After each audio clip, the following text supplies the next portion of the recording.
Eu não levantei a voz, não a interrompi, nem sequer olhei ao redor para ver quem estava observando. Eu apenas fiquei ali e deixei que ela terminasse. Porque naquele momento entendi algo com muita clareza. Defender-me só daria a ela exatamente o que queria. Aconteceu numa tarde de sábado, num pequeno restaurante perto do rio. Aquele tipo de lugar onde as pessoas vão para relaxar, não para discutir. Estávamos lá com amigos, alguns colegas de trabalho, algumas pessoas que eu mal conhecia. Nada naquele dia parecia perigoso.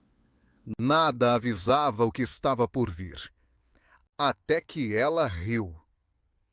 Não foi uma risada nervosa, nem constrangida. Foi uma risada confiante. E então ela disse alto o suficiente para a mesa ao lado ouvir. Claro o bastante para que ninguém pudesse fingir que não ouviu. Ela se virou para o grupo e disse: Bem, pelo menos agora todo mundo pode ver por que eu tenho carregado este casamento sozinha. A mesa ficou em silêncio. Alguém se mexeu na cadeira. Outra pessoa pegou o copo rápido demais. Senti todos os olhares se voltarem para mim, esperando, observando. Eles esperavam que eu reagisse. É isso que as pessoas sempre esperam quando um homem é humilhado em público: raiva, desculpas, defesa. Mas eu não dei nada disso a eles. Respirei fundo, dobrei o guardanapo e permaneci em silêncio. Não porque eu não tivesse algo a dizer, mas porque, de repente, percebi algo importante. Aquilo não era sobre a verdade, era sobre controle. E fomos casados por 14 anos. 14 anos de rotina, de concessões, de aprender quando falar e quando deixar passar. Eu trabalhava longas horas, não porque amasse o trabalho, mas porque a estabilidade era importante para mim. Eu acreditava que estar presente todos os dias era suficiente. Ela costumava dizer que apreciava isso. Costumava. No último ano, as coisas mudaram. Pequenos detalhes no início. Comentários que soavam como piadas, pequenas correções na frente de outras pessoas. Um tom que carregava desrespeito suficiente para eu perceber, mas nunca o bastante para confrontar. Até aquela tarde, quando ela decidiu me transformar numa história. Uma história que ela controlava. Ela falou sobre como eu era emocionalmente indisponível, como eu estava confortável sendo mediano, como ela tinha me superado. Tudo dito com um sorriso, como se humilhação fosse apenas outra forma de honestidade. Eu a observei enquanto ela falava, não com raiva, com curiosidade, porque eu já tinha visto esse padrão antes, não apenas em relacionamentos, mas nas pessoas. As pessoas não humilham você em público por acaso. Elas fazem isso quando querem testemunhas. Alguém na mesa tentou mudar de assunto. Tarde demais. O momento já tinha acontecido. Ela então olhou para mim. Olhou de verdade, esperando que eu reagisse, esperando que eu me explicasse. Eu encontrei o olhar dela e não disse nada. Eu pude sentir a confusão dela. O silêncio faz isso. Quando você não reage, as pessoas são obrigadas a ficar com as próprias palavras. O garçom chegou. Perguntou se estava tudo bem. Ela sorriu e disse: Claro. Eu assenti. E pela primeira vez naquele dia, senti calma. Não fraqueza, não derrota. Calma. Porque eu sabia algo que ela não sabia. Eu sabia que a humilhação pública só funciona se a pessoa humilhada aceita o papel. E eu não aceitei. Quando saímos do restaurante, ninguém falou nada. O caminho até em casa foi silencioso. Aquele tipo de silêncio pesado, mas honesto. Ela quebrou o silêncio por fim. Você realmente não vai dizer nada? Ela perguntou.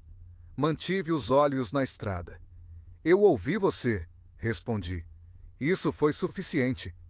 Ela não gostou dessa resposta. Pessoas que buscam poder através das palavras odeiam quando as palavras deixam de funcionar. Naquela noite, dormi pouco. Não porque estava com raiva, nem porque estava ferido, mas porque minha mente finalmente estava quieta o bastante para pensar com clareza. Quando você para de reagir, algo estranho acontece. Você começa a enxergar padrões que ignorou por anos. Fiquei ali no escuro, ouvindo os sons da casa, os sons familiares, aqueles que só se percebem quando todo o resto se cala. Revivi o momento no restaurante. Não as palavras dela, a expressão, a forma como ela olhou ao redor antes de falar, a forma como esperou pela reação. Aquilo não era frustração, era atuação. E depois que você vê isso, não consegue mais deixar de ver. E na manhã seguinte, nada dramático aconteceu. Sem discussões, sem pedidos de desculpa.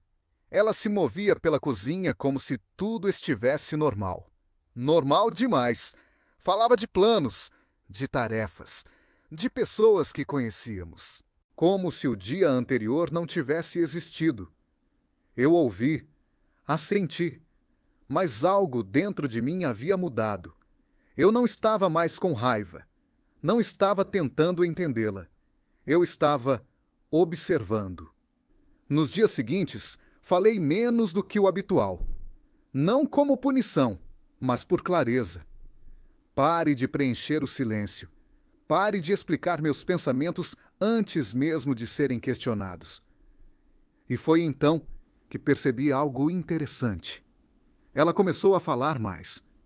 Pessoas acostumadas ao controle ficam desconfortáveis quando ele desaparece.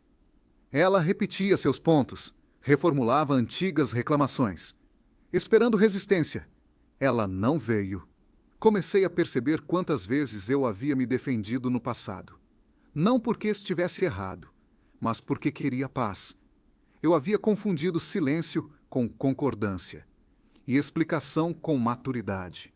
Mas existe uma diferença entre ser calmo e estar disponível para o desrespeito. Eu tinha cruzado essa linha muitas vezes, sem perceber. Uma semana depois, encontramos o mesmo grupo de amigos novamente. Lugar diferente. Mesmas pessoas.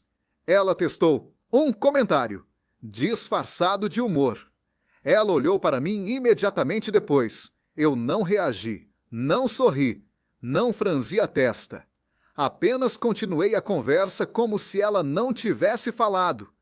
O ambiente sentiu. As pessoas sempre sentem. Porque, de repente, a piada não tinha onde pousar. No caminho para casa, desta vez ela não demorou. Você está diferente, ela disse.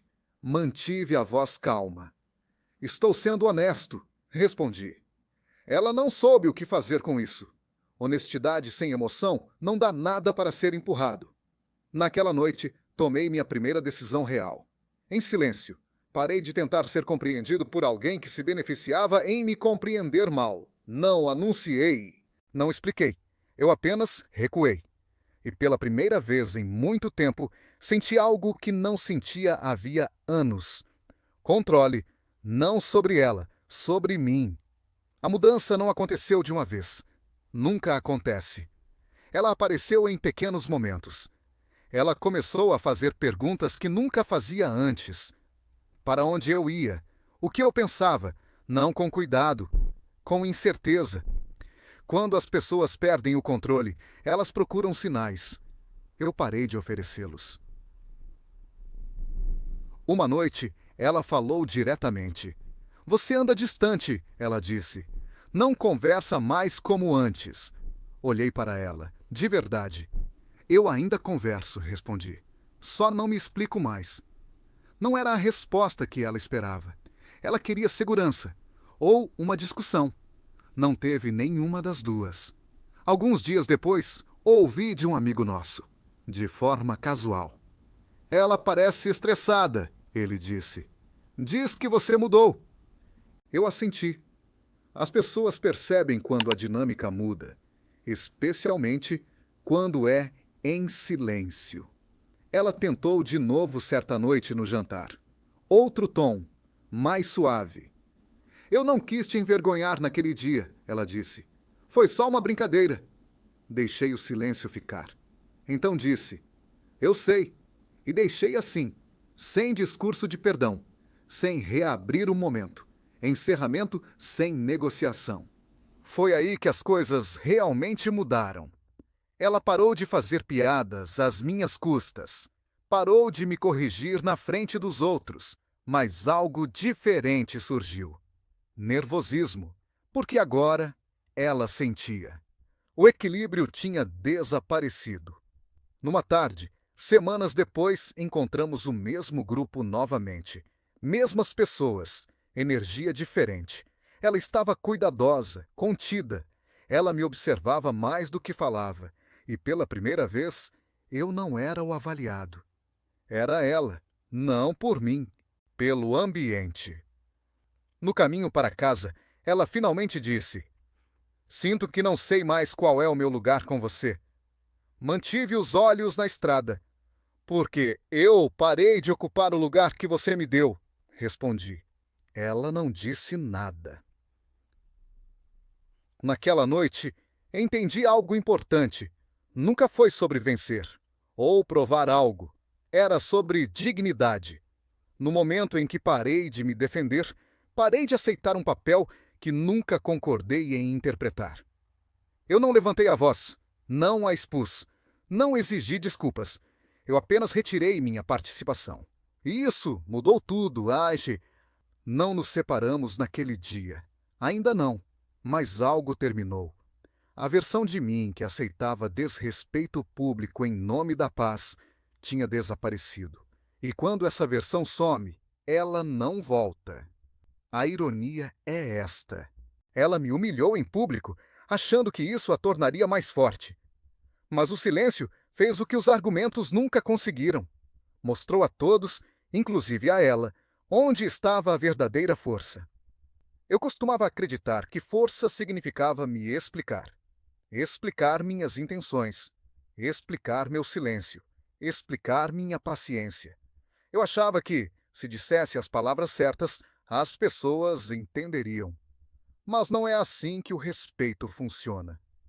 Aquele dia no restaurante me ensinou algo que eu gostaria de ter aprendido antes. As pessoas não humilham você porque são fortes.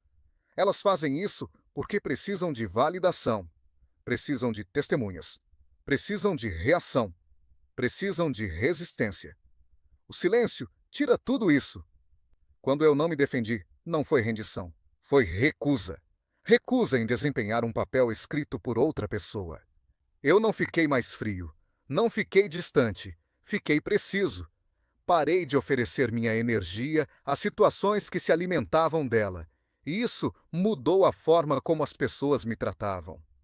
Não porque eu exigi respeito, mas porque parei de negociá-lo. Algumas pessoas acham que silêncio significa derrota. Elas estão erradas. Silêncio significa que você escolheu para onde sua força vai. Não conto essa história porque venci.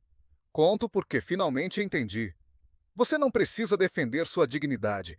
Precisa parar de colocá-la em lugares onde ela é questionada. Aquele momento em público não me quebrou. Ele me esclareceu. E a clareza é mais silenciosa que a raiva, mas muito mais poderosa.